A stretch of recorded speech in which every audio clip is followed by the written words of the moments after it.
Morning बच्चों, आज हम पढ़ेंगे चैप्टर 6 संधि। संधि का अर्थ होता है मेल या जोड़। जो शब्द में दो वर्ण को पास पास होने से दोनों में मेल हो जाता है, तब बोलते समय उन्हें अलग अलग नहीं बोला जाता, बल्कि उनका उच्चारण एक हो जाता है। यह मेल संधि कहलाता है। संधि किसे कहते हैं? संधि का मतलब क्या है? मेल या जोड़। तो बच्चों, संधि किसे कहते हैं?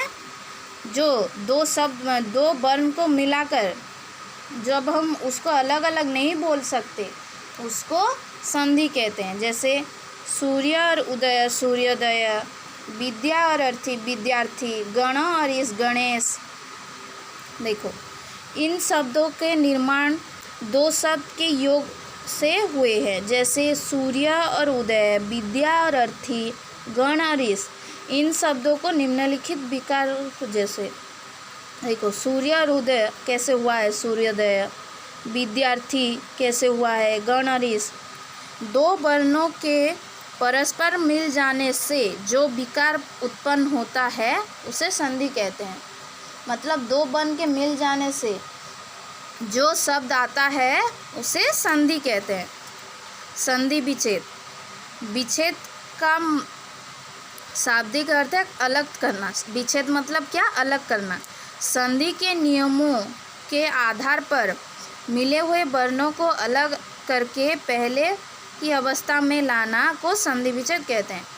मतलब संधि विच्छेद क्या है?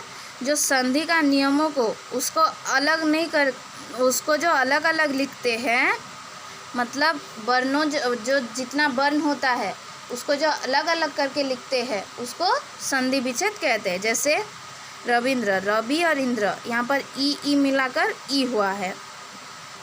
संधि के भेद। संधि के 3 भेद होते हैं। कितने भेद होते हैं? 3 भेद। एक है स्वर संधि, एक है व्यंजन संधि और एक है विसर्ग संधि। कितने भेद है? 3 भेद है। क्या क्या है? स्वर संधि, व्यंजन संधि और विसर्ग संधि।